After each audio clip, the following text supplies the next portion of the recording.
Ce chapitre sur les développements limités commence par une partie théorique, les formules de Taylor. Nous allons énoncer 3 formules de Taylor. La formule de Taylor avec reste intégral, la formule de Taylor avec reste f dérivée n plus une fois de c, et enfin la formule de Taylor-Young.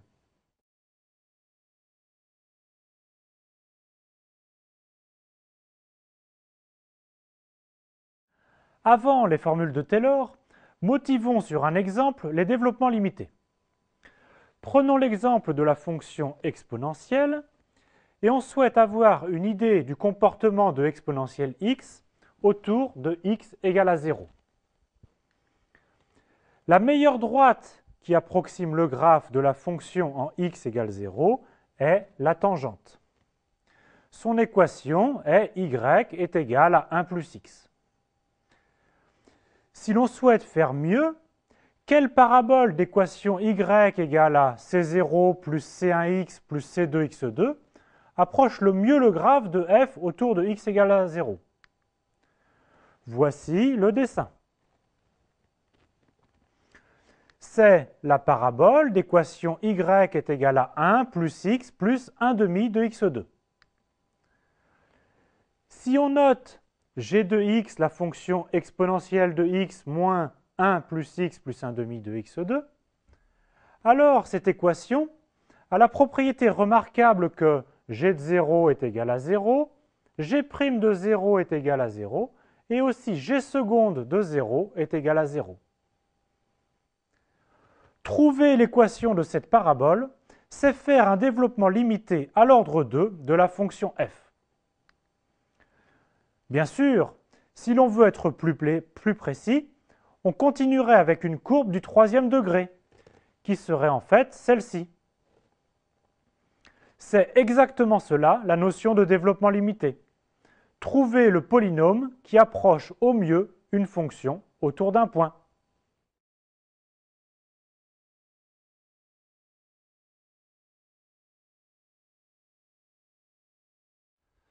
Sans plus attendre, voici une formule dite formule de Taylor-Young. f de x est égal à f de 0 plus f' de 0 fois x plus f seconde de 0 fois x2 sur factoriel 2 plus etc. plus f dérivée n fois en 0 fois x puissance n divisé par factoriel n plus x puissance n epsilon de x. Dans ce chapitre, pour n'importe quelle fonction, nous allons trouver le polynôme de degré n qui approche le mieux la fonction. La partie polynomiale, f de 0 plus f' de 0 fois x, etc. jusqu'à f dérivée n fois en 0, x puissance n divisé par factoriel n, est le polynôme de degré n qui approche le mieux f de x autour de x égale 0. Les résultats ne sont valables que pour x autour d'une valeur fixée. Ici, autour de x est égal à 0. Ce polynôme sera calculé à partir des dérivées successives, ici en 0.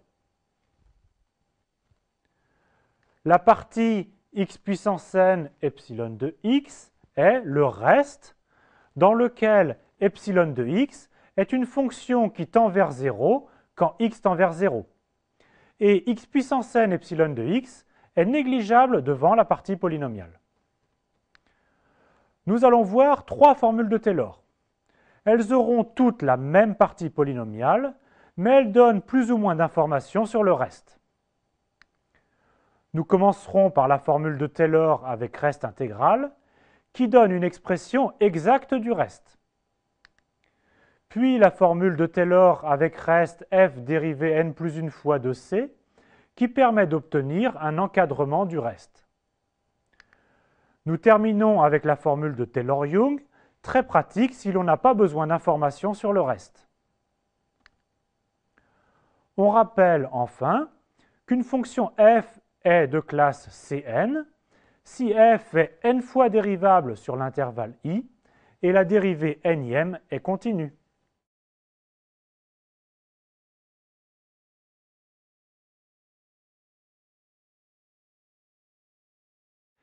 soit I un intervalle ouvert et fixons n un entier. Soit f de I dans R une fonction de classe Cn plus 1, et soit A et X deux points de l'intervalle I. La formule de Taylor avec reste intégral s'écrit f de X est égal à f de A plus f' de A facteur de x moins A plus f seconde de A sur factoriel 2 facteur de x moins A au carré plus etc. plus f dérivée n fois en A sur factoriel n facteur de x moins A à la puissance n et avec comme reste l'intégrale de A à x de f dérivée n plus une fois de t sur factoriel n, facteur de x moins t à la puissance n dt. Par exemple, la fonction f de x égale à exponentielle x est indéfiniment dérivable et donc de classe Cn plus 1 pour tout n, et ceci sur l'intervalle i égale r. Comme f' de x égale exponentielle x, f seconde de x égale exponentielle x, alors pour a fixé et pour tout x, on a exponentielle x qui est exponentielle a plus exponentielle a facteur de x moins a, etc., plus exponentielle a divisé par factoriel n facteur de x moins a à la puissance n, plus l'intégrale de a à x d'exponentielle t sur factoriel n, x moins t puissance n dt. Bien sûr, si l'on se place en a égale à 0, alors on retrouve le début de notre approximation de la fonction exponentielle en x égale 0. Exponentielle x est égal à 1 plus x2 sur factoriel 2 plus x3 sur factoriel 3, etc. La preuve du théorème sera vue à la fin de cette leçon.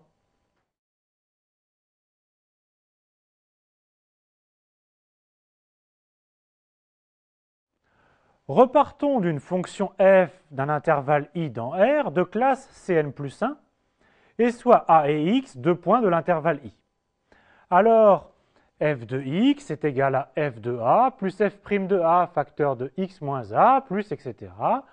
plus f dérivée n fois en a sur factoriel n facteur de x moins a à la puissance n. La partie polynomiale est la même qu'auparavant.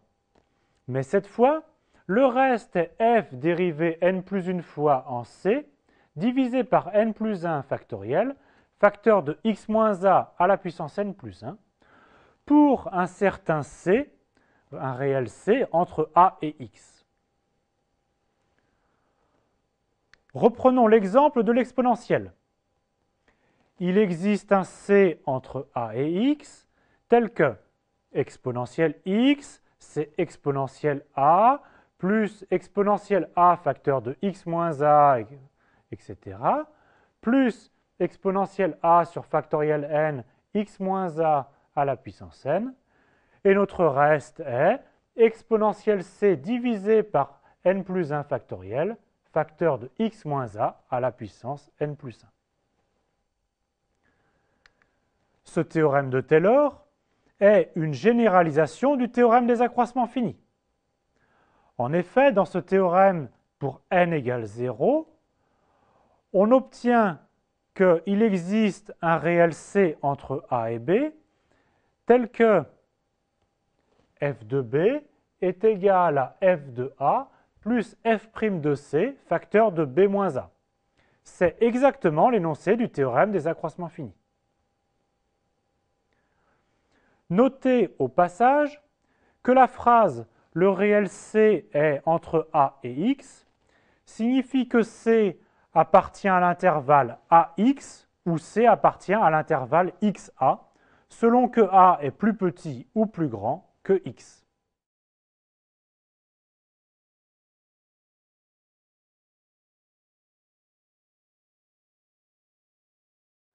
Dans la plupart des cas, on ne connaîtra pas le c du théorème précédent. Mais le théorème permet d'encadrer le reste. Ceci s'exprime par le corollaire suivant.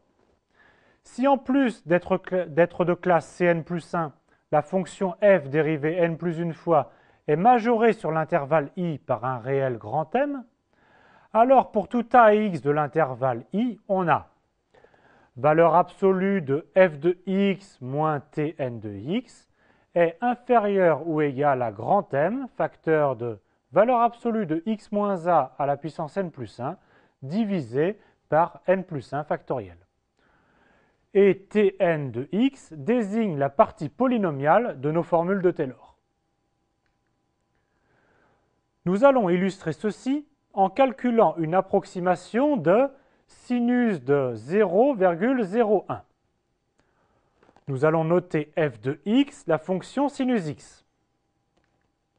Alors, f' de x est égal à cosinus x, f seconde de x, c'est moins sinus x, f tierce de x, c'est moins cosinus x, et la dérivée quatrième est sinus x. On obtient donc f de 0 est égal à 0, f' de 0 est égal à 1, f seconde de 0, c'est 0, et f tierce de 0, c'est moins 1. Écrivons maintenant la formule de Taylor avec reste f dérivée n plus une fois en c à l'ordre 3 en 0. Cela donne f de x est égal à f de 0, donc 0, plus f' de 0 fois x, donc 1 fois x, plus f seconde de 0 fois x2 sur factoriel 2, donc 0, plus f dérivée troisième en 0, c'est-à-dire moins 1 facteur de x3 sur factoriel 3, plus notre reste. Ce qui donne ici x moins x3 sur 6 plus le reste. Appliquons ceci à la valeur 0,01 en substituant x par 0,01.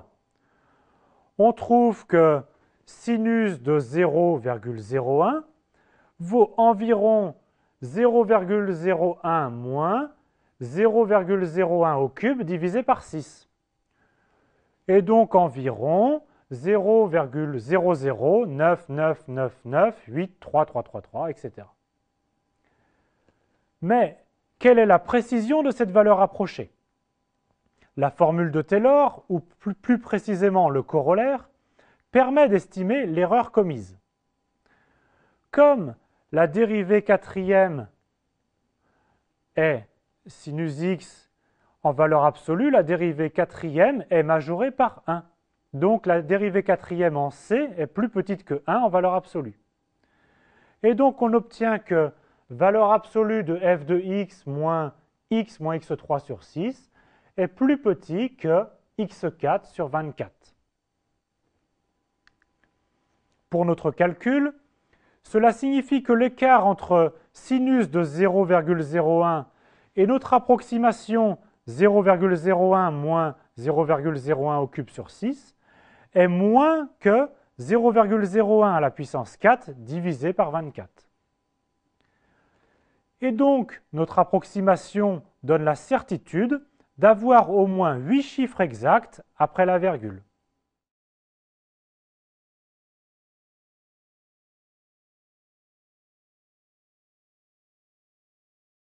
Passons à notre dernière formule, la formule de Taylor-Young.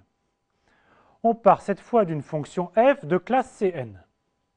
f de x s'écrit encore une fois comme la somme de la partie polynomiale, toujours la même, et d'un reste qui est x moins a à la puissance n fois epsilon de x, où epsilon est une fonction qui tend vers 0 lorsque x tend vers a. La seule information que donne cette fonction epsilon est que le reste est négligeable devant la partie polynomiale. C'est-à-dire que le reste tend plus vite vers 0 que chacun des monômes du polynôme de Taylor.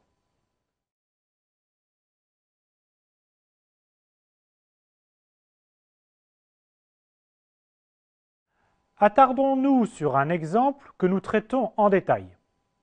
Soit f, la fonction, définie par f de x, qui est égale à log de 1 plus x. Voici le graphe de f. Cette fonction est définie sur l'intervalle moins 1 plus l'infini, et f y est infiniment dérivable. Nous allons calculer les formules de Taylor en 0 pour les premiers ordres. Tout d'abord, f de 0 est égal à 0. Donc le polynôme de Taylor d'ordre 0 est t0 de x est égal à 0.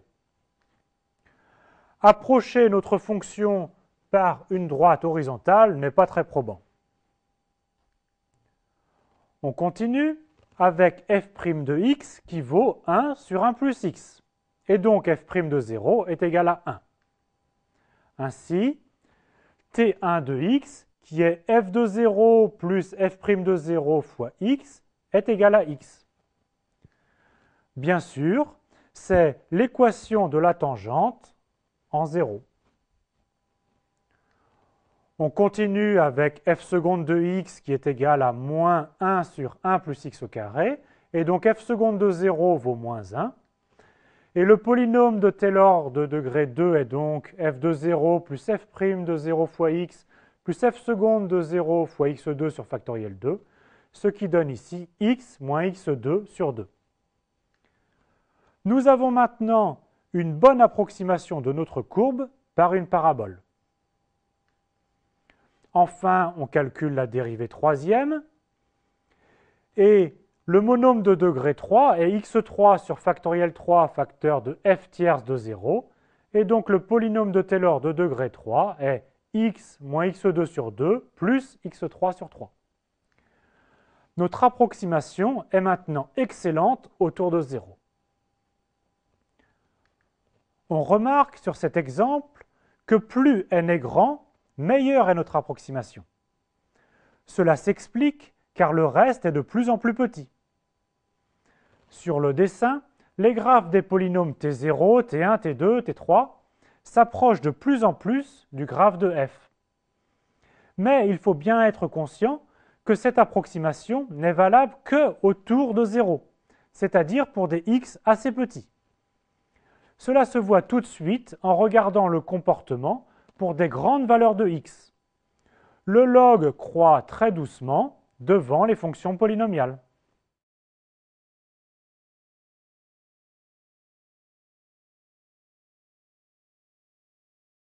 Continuons avec notre exemple de la fonction log de 1 plus x et essayons d'obtenir les termes suivants. Nous avons vu que sa dérivée était f' de x est égal à 1 sur 1 plus x. Par récurrence, on montre que la dérivée n est moins 1 à la puissance n-1 fois factoriel n-1 fois 1 sur 1 plus x à la puissance n. Et donc, la dérivée n en 0 vaut moins 1 à la puissance n-1 factoriel n-1. Maintenant, pour obtenir le coefficient du polynôme de Taylor, on divise par factoriel n. Et donc n-1 factoriel divisé par n factoriel donne 1 sur n. Et donc le monôme de degré n est moins 1 à la puissance n-1 x puissance n divisé par n. Voici donc le polynôme de Taylor en 0 de log de 1 plus x à l'ordre n. C'est la somme de k variant de 1 jusqu'à n de moins 1 puissance k-1 x puissance k sur k. Autrement dit, c'est x moins x2 sur 2 plus x3 sur 3 moins x4 sur 4, etc. Et le dernier terme est moins 1 à la puissance n-1 x puissance n sur n. Pour les formules de Taylor, n'oubliez pas d'ajouter le reste.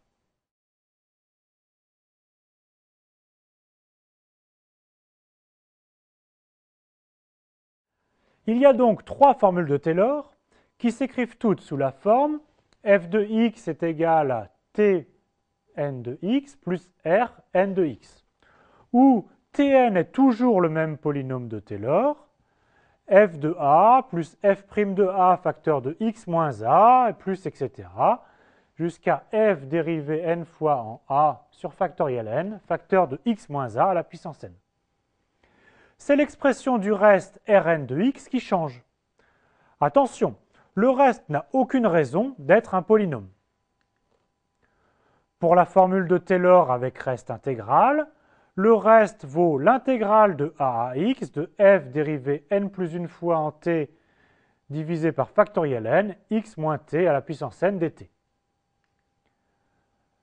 La seconde formule de Taylor, le reste est f dérivée n plus une fois en c divisé par n plus 1 factoriel x moins a à la puissance n plus 1. Et enfin, pour la formule de Taylor-Young, le reste est simplement x moins a à la puissance n epsilon de x, où epsilon de x tend vers 0 quand x tend vers a. Selon les situations, l'une des formulations est plus adaptée que les autres. Notons que les trois formules ne requièrent pas exactement les mêmes hypothèses, mais on manipule le plus souvent des fonctions de classe C infinie, et les trois formules sont alors valides quel que soit n. Pour terminer, à l'aide du changement de variable x est égal à a plus h, on réécrit les formules de Taylor sous une forme parfois plus pratique. Par exemple, la formule de Taylor-Young devient f de a plus h est égal à f de a plus f' de a fois h plus etc. plus f dérivée n en a divisé par factoriel n fois h puissance n plus le reste qui est h puissance n epsilon de h, où epsilon de h tend vers 0 quand h tend vers 0.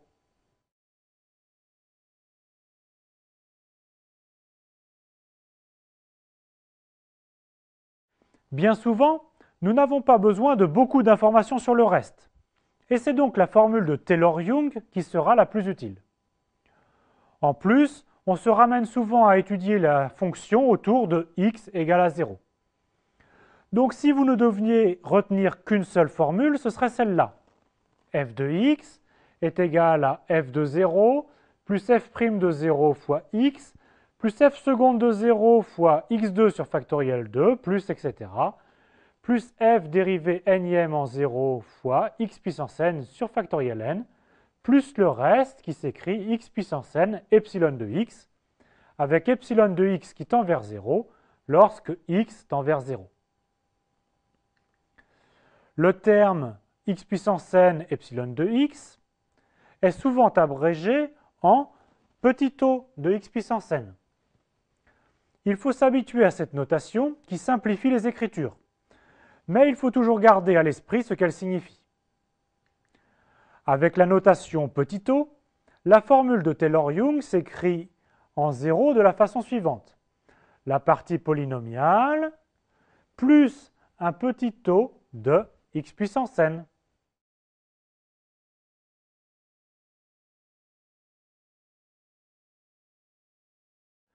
Prouvons une des formules de Taylor. Nous prouvons la formule de Taylor avec reste intégral, et les deux autres formules se démontrent à partir de celle-ci.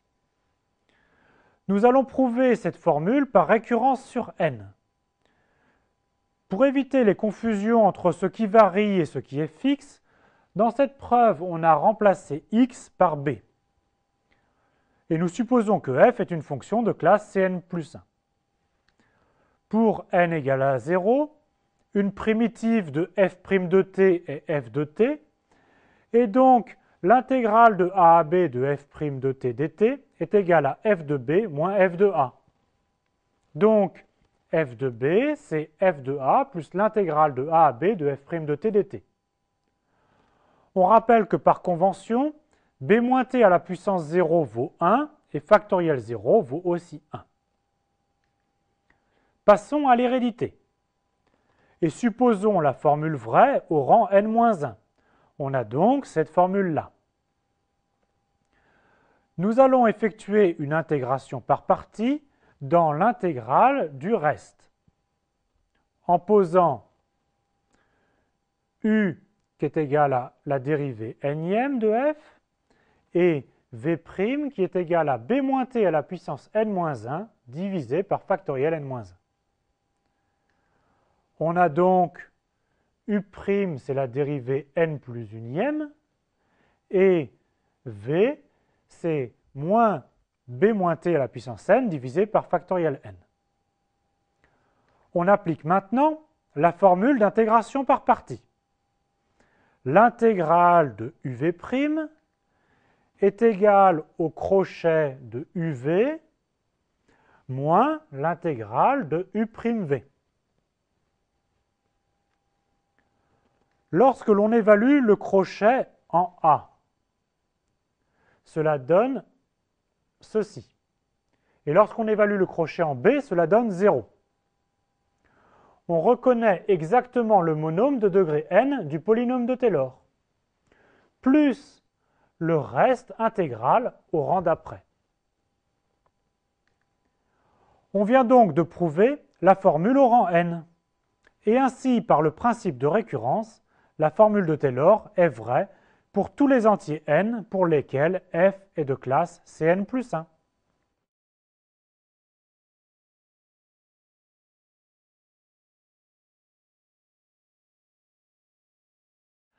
Après avoir appris le cours, passez à la pratique avec ces exercices d'application.